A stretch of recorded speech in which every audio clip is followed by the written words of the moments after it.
Hello there, this is Charmaine Augustin, and I'm really excited to present to you on work-life balance.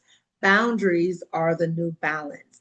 And what makes me an expert on this topic? Why was I asked to speak on this topic? Simply because I'm self-styled. I'm self-styled because I learned it myself, and I've taken on all of the attributes and all of the training, actually, not just in corporate, but also in my own life. I also decided to write a couple of books on work-life balance, right? So pit bulls and lipstick. But I am a mother. I am a recent widow.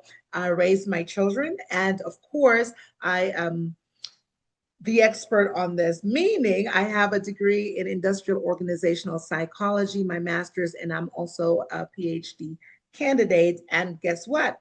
My dissertation is on work-life balance for women. So let's just get right into it. Work-life balance, boundaries are the new balance. So let's just take a look at what we're going to do today, or what we're going to talk about today. And here's the overview of the session. We're going to look into understanding why traditional work-life balance feels unattainable. We're going to explore the impact of caregiving and high-stress environments. We're going to recognize the hidden costs of overexertion. And I will say they're not so hidden because they're so blatant. We're going to learn how boundaries will help to support our well-being and quality care, and talk about some practical strategies to implement healthier limits immediately. So we want to get right into implementing those. What can I do today? What can I do this evening? What can I do tomorrow morning to put some of these into practice immediately? So follow me along as we go through the reality of healthcare professionals. I know you saw the first bullet and you're probably saying, oh, yes, oh, yes, oh, yes. Long hours and emotional exhaustion. And when we talk about that, you know too well literally what that feels like. It is not a cliche. You put in long hours. Some people I know put in 15, 20 hours sometimes. There have been instances, and you all know too well, where healthcare professionals, doctors, nurses are putting in 2 stretch days without a break. Let's say they have a long surgery that goes for hours, or a patient or someone did not show up for work. The pressure to constantly perform at a high level. Would you agree that that is one of the most crucial realities that healthcare professionals face? Constantly performing at a high level. Let's look at it this way. It goes with the job, right? We agree. It goes with the job. You have to perform at a level that is stellar.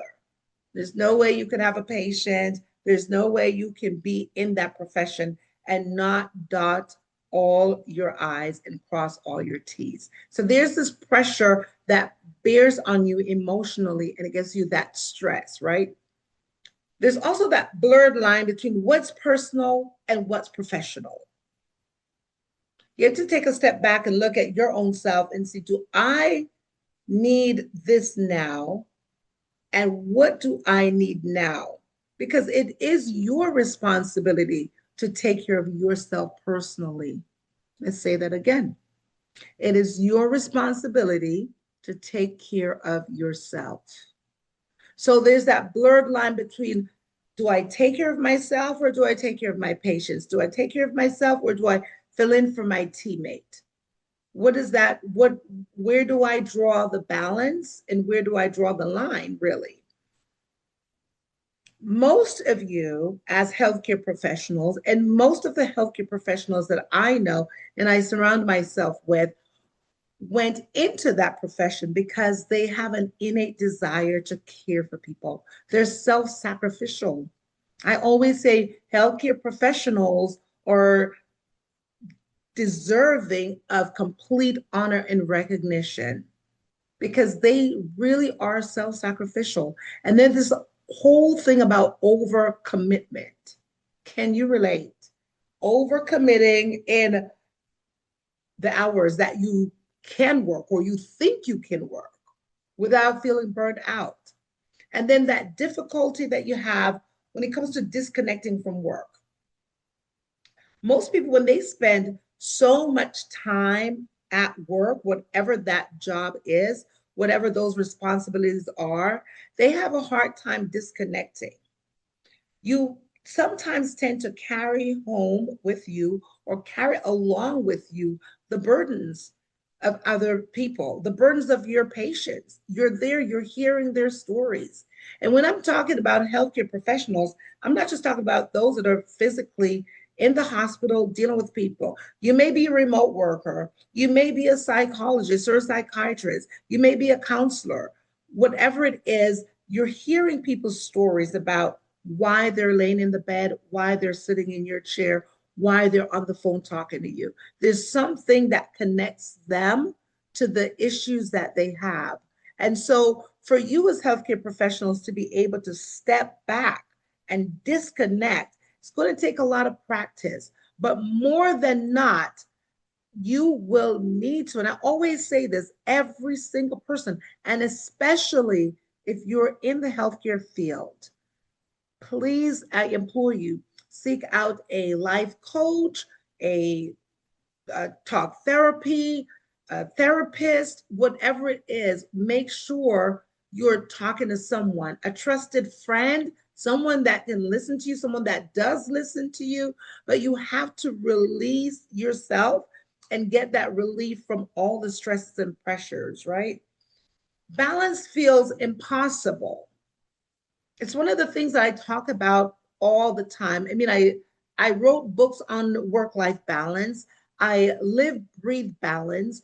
I work things out for other people in how they should, or how I suggest that they should go about their daily or their weekly or just their lives and putting things in order. But a lot of times the expectations are so realistic, and those are the expectations that we put on ourselves, that we have to do it all. You do not have to do it all. And in time, you find out that you cannot do it all. You're not Superman, you're not Superwoman. And so, those unrealistic expectations that we put on ourselves gives us that feeling of, well, since I can't do it all, then you're going to feel defeated, depressed, down, discouraged. And another thing is the time between recovery. When you're taking on these responsibilities and you're not having enough recovery time to refresh yourself, when you have your 3 block days off, are you just doing the dishes and doing laundry and taking care of the garden, all the other things, or are you actually reviving your energy? Are you refueling yourself? Are you taking time to go for a walk or go to the spa or simply just be at home and rest and relax and not just worry and rush through? Okay, my Friday's done and I got Saturday, Sunday, Monday off. And so as soon as you get home Friday, let me hurry up and do this. No, take time in between. I'm not saying that you're going to shirk your responsibilities. I'm just saying take time in between, because what happens is that you'll start feeling like guilty. You can't say no because you've set the unrealistic expectations for other people to look up to you to say, well, you can do this, and you always say yes. So we fear disappointing the people in our lives. We fear disappointing our colleagues. We fear disappointing our family members. And in many cases, they rely on you. In many cases, we present to be the strong one. I know this a lot for women. And I know there are healthcare professionals that are men, and there are many male healthcare professionals, doctors and nurses, etc. But a lot of times for women, we portray so often that I can carry the world on my back. And what happens is that we're the first to fall apart because this burnout, you come to think about it as a part of your profession. It goes with the territory, and that's what should happen. I should feel burnt out. I should feel, not energized if I'm not struggling and I'm not, crunching it, and I'm not powering through my day. I'm not powering through, my schedule, then of course I must not be doing my job. So when balance feels impossible, take a look at those bullets. What is happening to you and what is happening within you? So I want to talk about this for a little bit. And I love this phrase, boundaries are the new balance. And when we talk about boundaries, a lot of times we think that it's all about blocking people off, shutting people out. I'm not going to do that. Oh, I'm setting my boundaries. I'm standing my ground. I'm not going to do this. Boundaries is more about protecting your energy, protecting your mental health, protecting your peace, rather than focusing on what you're doing to others, rather than focusing on, oh, I'm blocking you out. I don't want to do this for you or with you. Instead, we need to internalize it more and say, I'm setting boundaries to protect my mental health. And if you think about it that way, you're more apt to feel better, number one, about yourself. You're more apt to start figuring out, how do I set healthy limits to create more sustainability? What do you need to do every single day? And in order to set boundaries and have that balance or that work-life harmony, it does take planning. It's not something that you make up, pull out of the air. It's not something that you say, well, I'm just creating my boundaries. I'm having boundaries. You have to actually be practical, putting things in place. One of the things that I use, and I live by my calendar, is use your calendar. I will block out a 2 hour increment, and sometimes I'll block out a whole day, and I will put it's scheduled in do nothing day. That's my do nothing day. And I will wake up the next day and like, today's my do nothing day. And I look forward to doing nothing, because that is self-care. Self-care is not about going to get your nails done or your hair done, or, your hair, a new outfit, and I'm going to step out looking good. Self-care has less to do with what's on the outside and more to do with what's on the inside. What is the state of your mental health?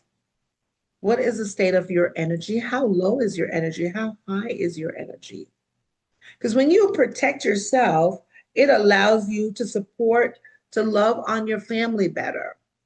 I remember when my kids were younger, and I have 3 boys, I walk through the house and there's football and baseball and karate, and they're all 3 years apart. And we all had to do a different field because of the age bracket. And so when I would come home, the kids will just want to run up and all of that stuff. And I would give the hugs. And before they start like blah, blah, blah, blah, blah, blah, blah, tell me about their day and shoot off, they know, and they've come to know, let's breathe, let's hug, let me decompress for 5 minutes, and then mommy will be ready to listen to everything. And so sometimes it's those small practical things that you put in place, because a lot of times we know, go home and you want to kick the dog and throw the cat against the door, and you yell at the kids because you're not able to support other people in the best way because of where your mental health and your energy is. And simply, that's just a fallout of overextension. That's all it is.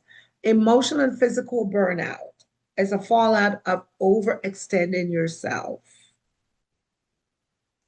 I know one of the things that professionals, and I've been in corporate for decades, and in healthcare or whatever industry that you're in, but to be specific, it's so easy to be emotionally and physically burned out when you are a healthcare professional, because number one, it is physical labor. You've got to move people. If you're in the operating room, you got to help to move that person out of the next next bed. You got to move a person to help them to sit up or to walk. You have to physically use your own energy in your body and do something. Secondly, you're on your feet all day. You're running and you're moving. I mean, I have friends who have that band on and they'll get like 20,000 steps. That's like 8 miles, you know.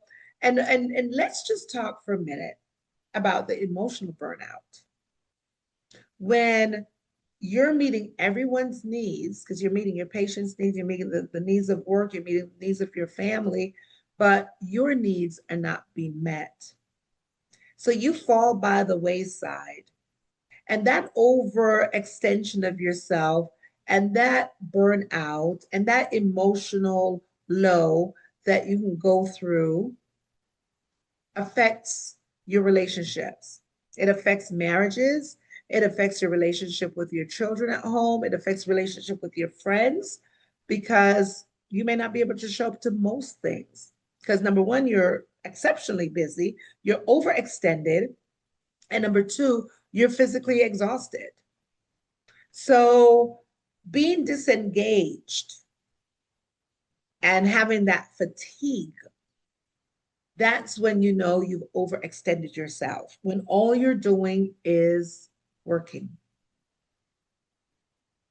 So let's take a pause right there because thinking about if you're overextended and you're physically burnt out and you're mentally drained and you're fatigued and you're disengaged, what do you think happens when you have to administer medication or you have to sign off on something or you have to lift or move a patient or you have to go in the operating room and remove an organ or repair something? Increased errors. There's stories to be told. We hear it on the news, and most times you don't even hear it because it's settled quietly. Someone passed away because of an error. They were given the wrong thing because of overextension, because of lack of boundaries, because of lack of balance, because they were emotionally burn out and they become disengaged and whatever goes goes, and then the fatigue and the dread sets in. So declined personal overall health and well-being is part of that. I'm gonna just spend a moment on that. I'm gonna spend a moment on that. Think about it. You as healthcare providers, you're providing the best attention, the best care, the best prognosis, the best medicine. You're providing the best overall health care for practically a stranger who comes into your care, right?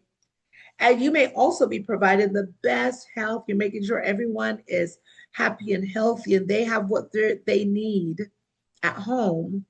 In the meantime, your overall health is declining because you've gone for 14 hours without eating and then you just eat a 4,000 calorie meal that is heavy on the carbs. And then you go to bed.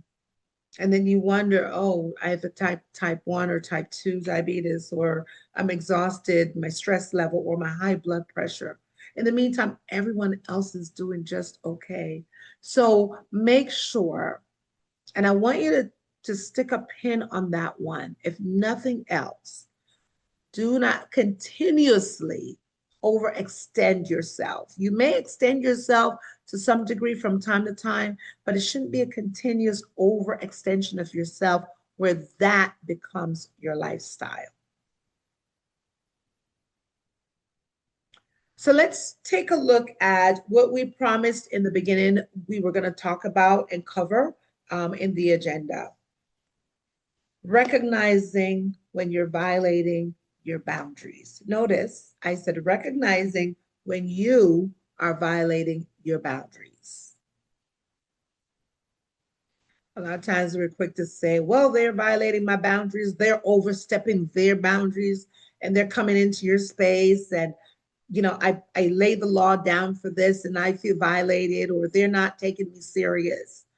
People will treat you the way that they see that you treat yourself.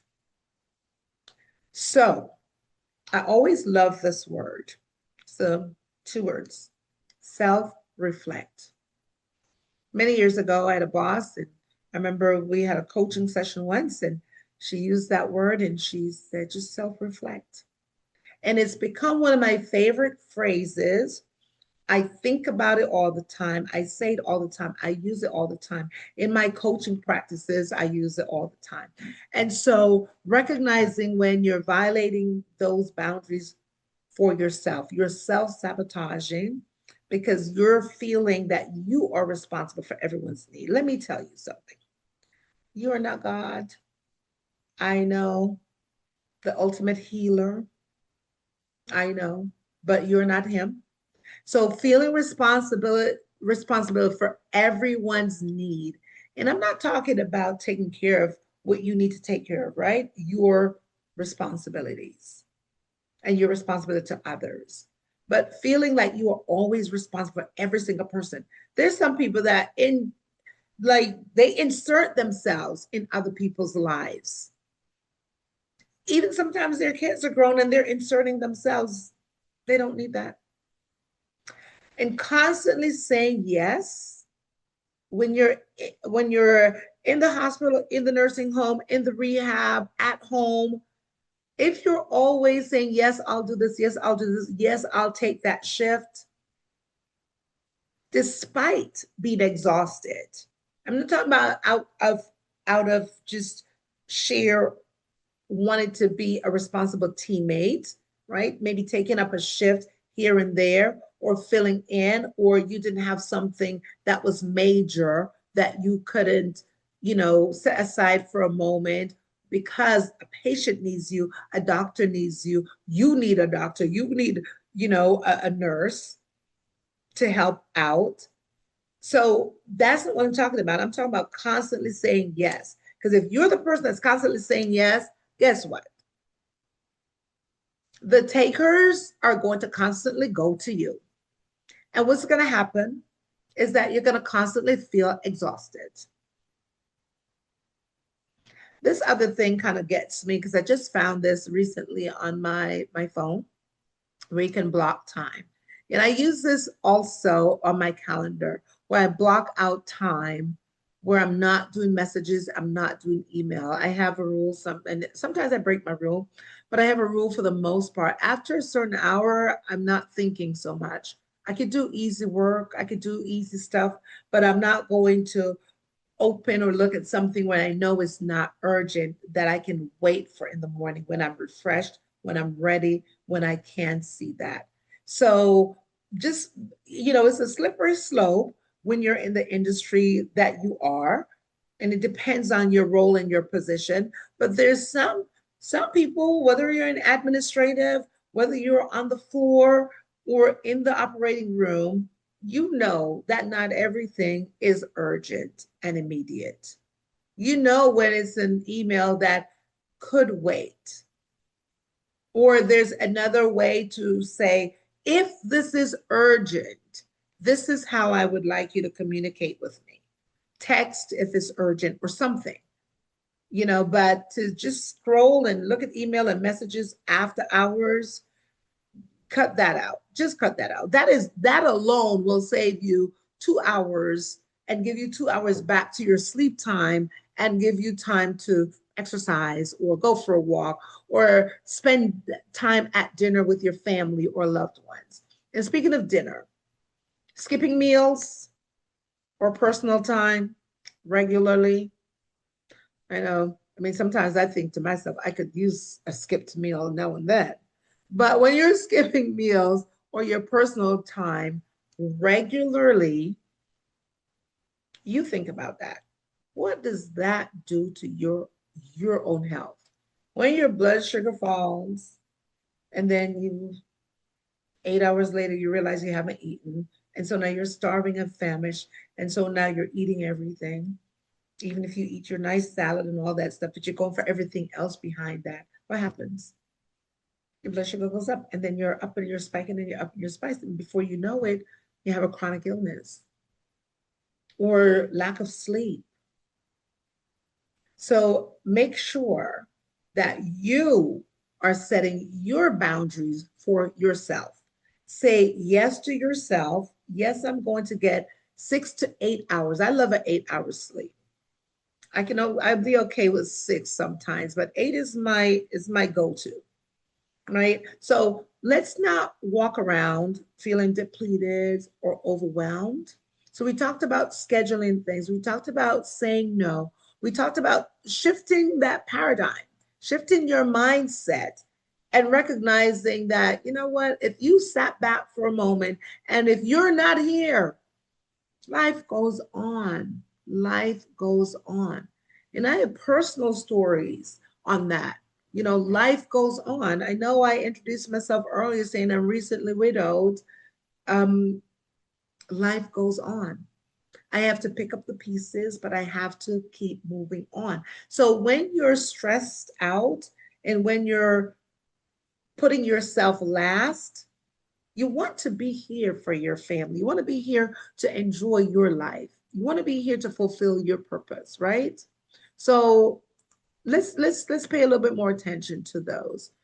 And so in order to do so, we'll look at some practical boundary strategies.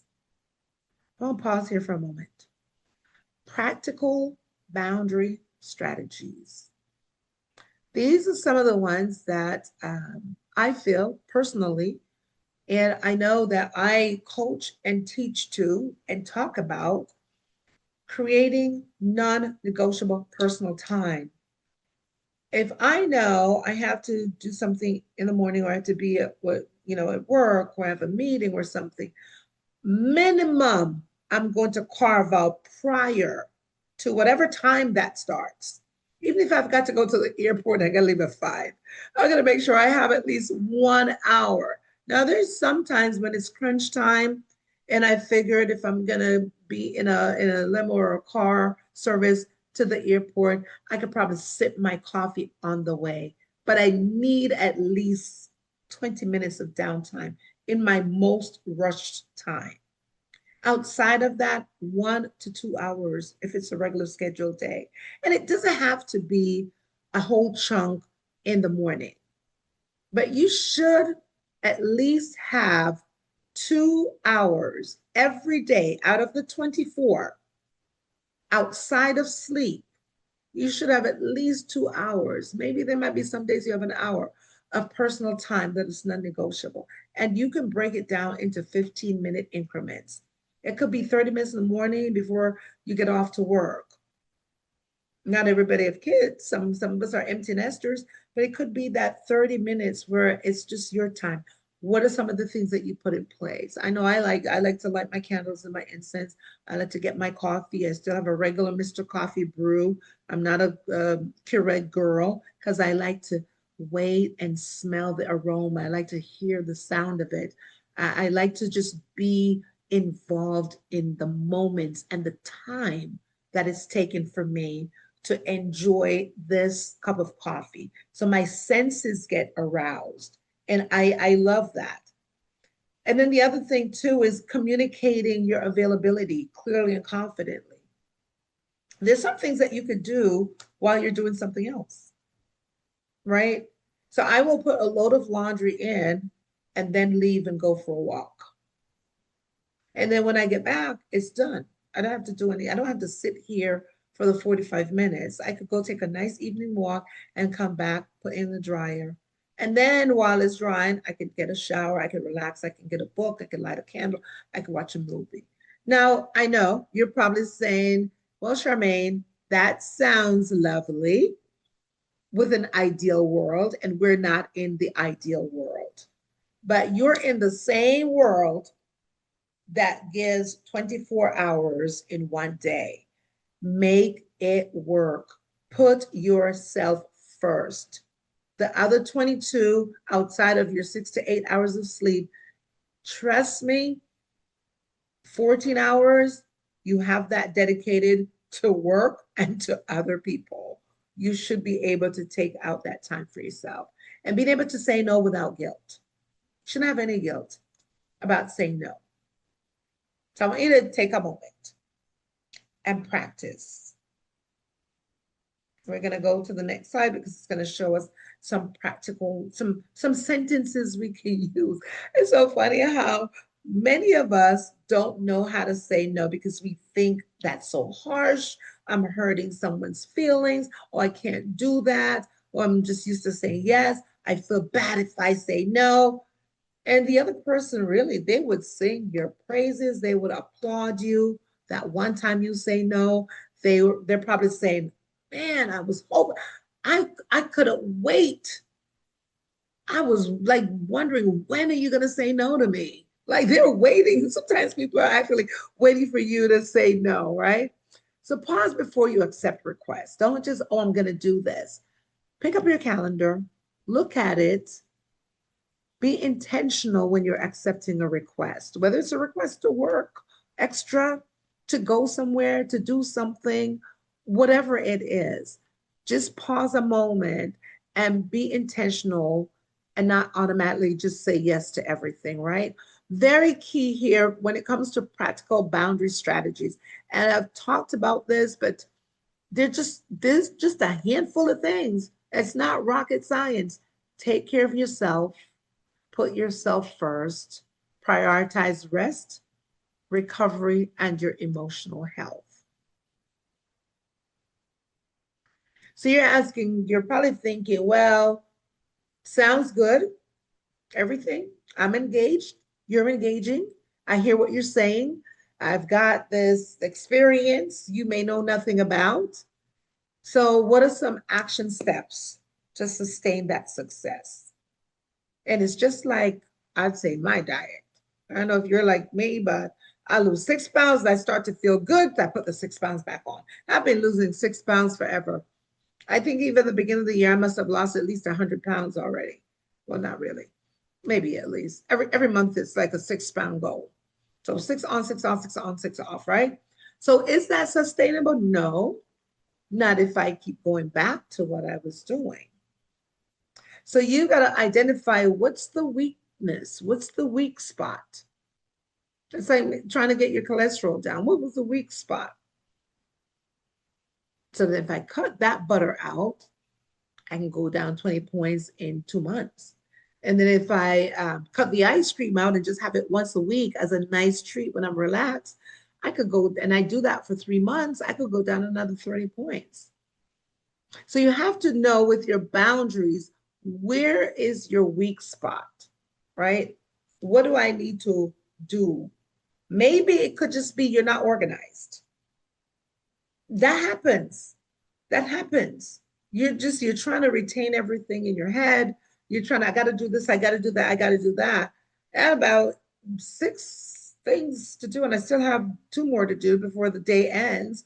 But I have it on my calendar. What are the blocks that I'm working within?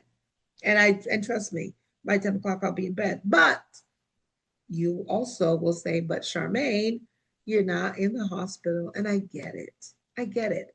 But just think about that one new limit that you will implement this week. What's the one change? And we know healthcare workers, that's like your baby statement.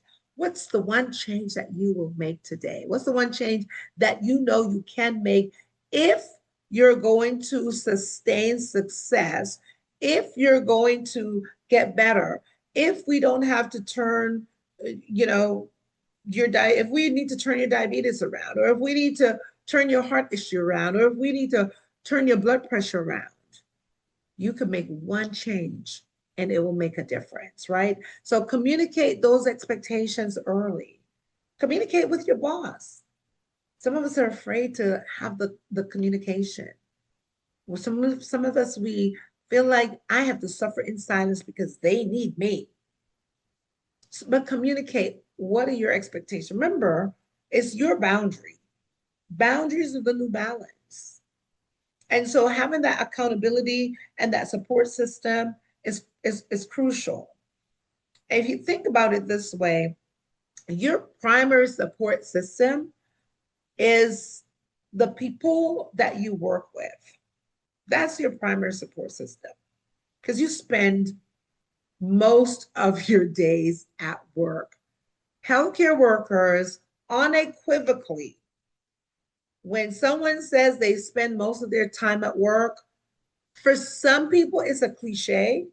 For healthcare workers, it is the reality. So make sure that your boundaries are the way you're perceiving it for yourself. It's an act of leadership. You're taking ownership and leadership of your life. It's a way to pronounce and announce your self respect. And when you do that, you'll find less and less that someone's going to always ask you. And mind you, you are going to be a reliable teammate, right? You're going to be the best healthcare provider and the best healthcare worker ever. And you're going to be the team player because it takes a whole team. It's not an individual contributor kind of setup that you have. It certainly isn't. But you will begin to garner that whole self respect when you are taking those action steps to sustain your success in balancing and your boundaries.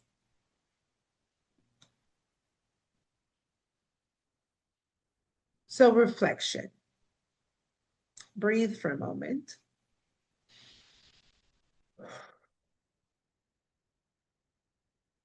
You cannot pour from an empty cup. You just can't. You cannot pour from an empty cup. So if your energy is this low, you're empty, there is none there. Mentally, if you're depleted, physically, if you're exhausted, your body just can't go anymore. How do you think that you can serve your patients, your family, your loved ones if you're empty? So, with that being said, boundaries is not something that is optional. It's not something that, oh well, I'm just gonna keep going in life. Boundaries is not optional, it's essential for your well-being. It's essential for your health. Healthcare workers, hear me. It's essential for your health. Sustainable success requires you being intentional and you're preserving your own self. Self-preservation is the first law of life. So take care of yourself. When you are healthy, you create healthier workplaces, right? The morale is high, right? You're not running around, one person's not dragging the other person down. Everyone has that, I'd say, the connection. So if you're working towards balance and boundaries and you're sharing some of the things that you're doing, or you're simply living it out, your coworker is going to want to say, well, what are you doing that's different now?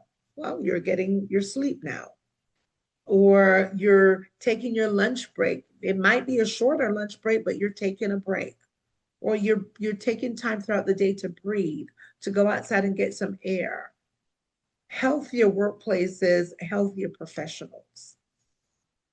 So with that being said, in closing and reflection, I know I've had my mom in hospital setting and in a nursing home setting and in hospice setting.